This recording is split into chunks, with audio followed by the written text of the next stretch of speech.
Hello, hello, hello. In today's video, we're going to be going over the top recommended ranked tech tree lines in World of Warships. I've had a lot of people asking me, what are some of the best tech tree lines to be going down or playing while you're playing ranked? So today, me and SAT are going to be focusing on 6 lines I'll be going over and talking about on why we chose them. Now, we're going to be excluding aircraft carriers and submarines due to the reason that a lot of the time they're in the tiers where it's not optimal to play them, or they're just flat out not allowed in ranked. So today we'll be focusing on 2 battleships lines, 2 cruiser lines, and 2 destroyer lines. So let's get started. The first line we'll be going over is going to be the Soviet battleship line, the Kermlin line. And now this includes, and this entire video is be including lines going from the tier 6 all the way down to the tier 10 and supers. So all these ships are a good option for ranked. So for the Kremlin line, the reason why you're taking the Kremlin line is because they are very strong bow tankers. They do a really good job of holding a flank or holding a cap point. They have very good dispersion up close or closer to enemies within about that 11 to 12 kilometers. They have the quick action damage control party, as well as a good heal as well. They also have good deck armor, and overall, they're just very strong with good torpedo protection. So the Kremlin's one of the best tech tree battleships to bring in for just being able to hold a flank and be able to be more of an anchor or to help push in when needed. What do you say on the Kremlin line, SAT? They're pretty much the bedrock of your team. You're up front, you're tanking for the enemy, drawing fire, while your cruisers do DPM. And if the enemy tries to go run away, you just put AP shells in their broadside. Very good at taking ground and well suited to the close range engagements that dominate ranked. I didn't forget to mention the Yushkavov in ranked. Yushkavov can be played as well in ranked as well. It's not as good as like the Kremlin. Like I say, it's tier 10 only. If it's super ships, it's not as good, but it's still good as well. But now moving on from the tanking of the bow kind of battleships, let's go to the brawler of the tech tree line recommendations. Now this is going to be the Libertad. Now Schlieffen would be up here, but Libertad is just far superior, and this goes down the entire line of it, which is the tier 10, the tier 9, and the tier 8. So the Ipiranga, Los Andes, and the Libertad are all part of this list. Now the reason why it's on this list because of how strong of a brawler is, as well as its combat instruction. Not only do you have secondaries that are larger guns than the Des Moines, you have a combat instruction that increases your range, makes your reload faster, and makes your secondaries do more damage. Also, the fact that with how strong of an angle you can have with all these secondaries firing, you're essentially, what's the DPM of these secondaries? Like compared to like a cruiser or something, it's some pretty insane DPM these secondaries put out. Give me a sec to look it up. So Libertad, we'll say that your secondaries reach out to about 10 kilometers. It actually has respectable DPM. Like if you're compared to DPM cruisers, it still won't go up there. But the key difference is that Libertad also has access to guns on top of having that amazing secondaries.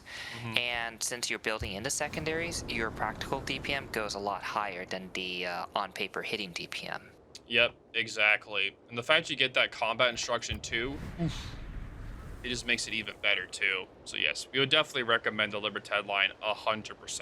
Now, moving on from the Libertad line, let's now move over to the cruiser line. The first cruiser line we're going to recommend is going to be the Des Moines line. Now, this goes all the way down to the tier 6, as you can see with the Pepsi down there. You have the Pepsi, New Orleans, Balti, Buffalo, and Des Moines. Now, with the addition of heals to the tier 6 through 8 cruisers, where all of them have heals, all of these ships are now really good additions to be playing in ranked. Pepsi did get a change with its bow a little bit ago. I know they buffed it. Was it like from like 19 millimeters to like 25 or something like that? It was a while ago. Yeah, it's 25.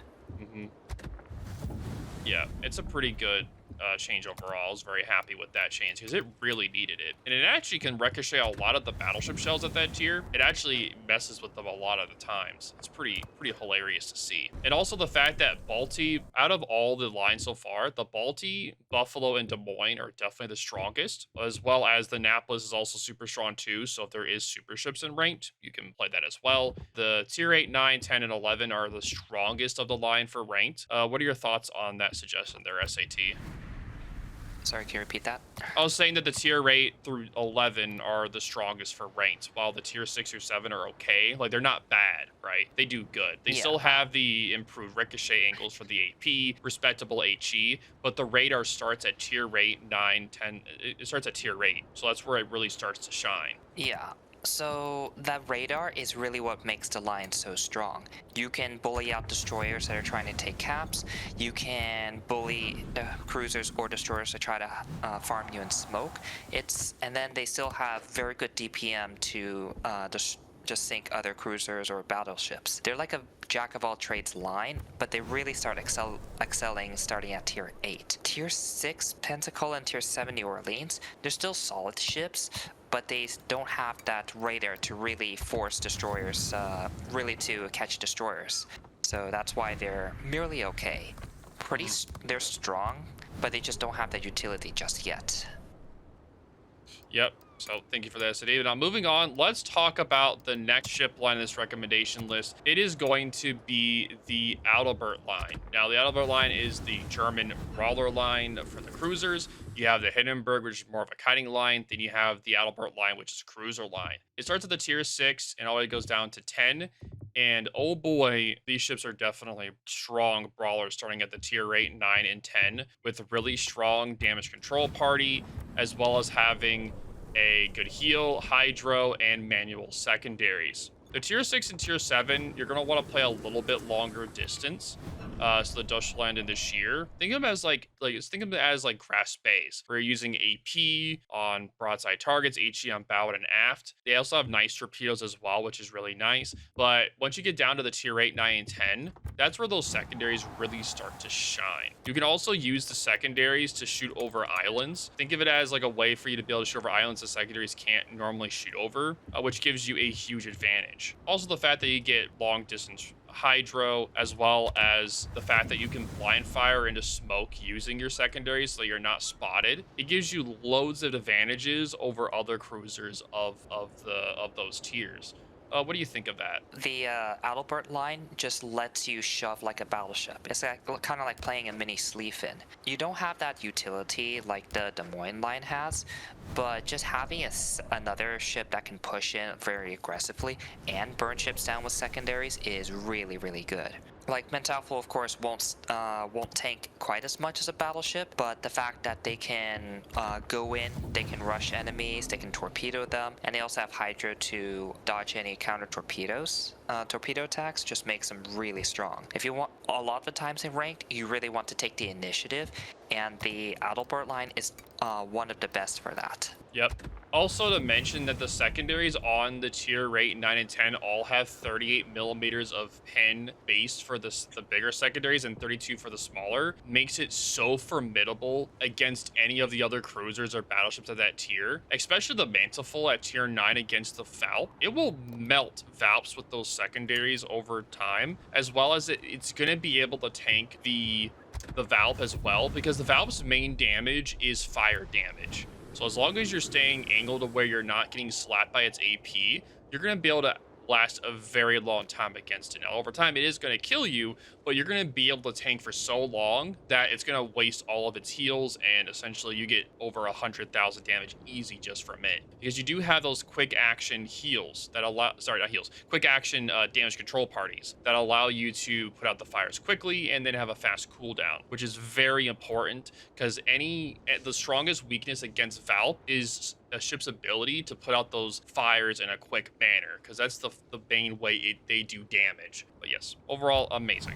Now, moving on, let's talk about destroyers. We have 2 destroyer line recommendations, and the first line is going to be the British. So let's go and look at the Daring line.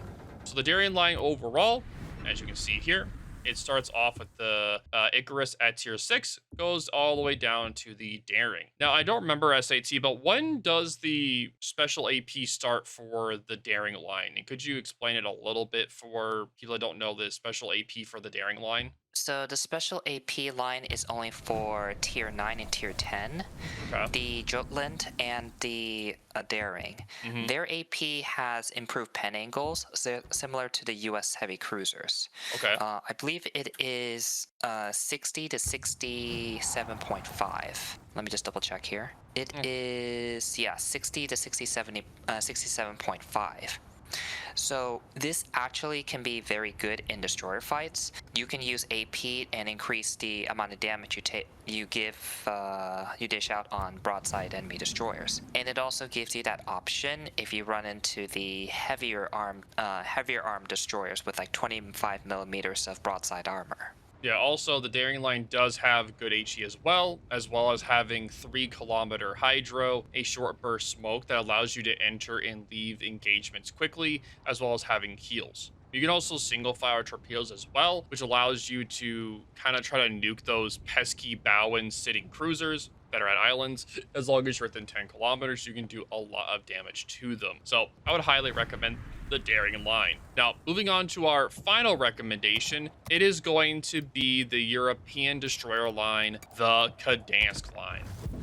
We had to put this in here just due to how strong of a cap contesting destroyer line this tech tree line is. It starts at tier 6 and goes all the way down to tier 10. Now, the radar, it starts at tier 8, correct, for the Gdańsk line? I believe it starts at tier 8. Yes, it Okay. starts at tier 8 split. Okay. So this particular line has a very unique gimmick. It only has HE and it has fast torpedoes with an okayish range, but it has a radar. Sorry, a radar. It comes with a radar, an engine boost, and a smoke. So it allows you to use this radar in particular is special because it has a fast cooldown and goes out to 9 kilometers, and it has a lot of uses with it. This quick cooldown, even though it does have a short action time, it may seem like it's not relevant, but it really is. It makes it where you're able to keep putting pressure on a cap over and over again to keep their destroyer from getting that cap, which allows you to get it more. And the fact that you have a 9 kilometer radar means it's almost impossible for them to go and spot you because you have smoke. Oh, you get spotted, you smoke, and then you radar and you spot them and you can farm them. And then you can move a little bit, reverse back in when you're in, just reverse back in, have your radar, pop it again. It's almost impossible for them to get the cap. So it essentially almost guarantees you like you're going to get the cap unless their whole team is just Wing into you, when you can start kiting off and then get on a side angle and start farming them as they are dealing with your team. So overall, I highly recommend the Gdańsk line. Very, very strong. What are your final thoughts on that SAT?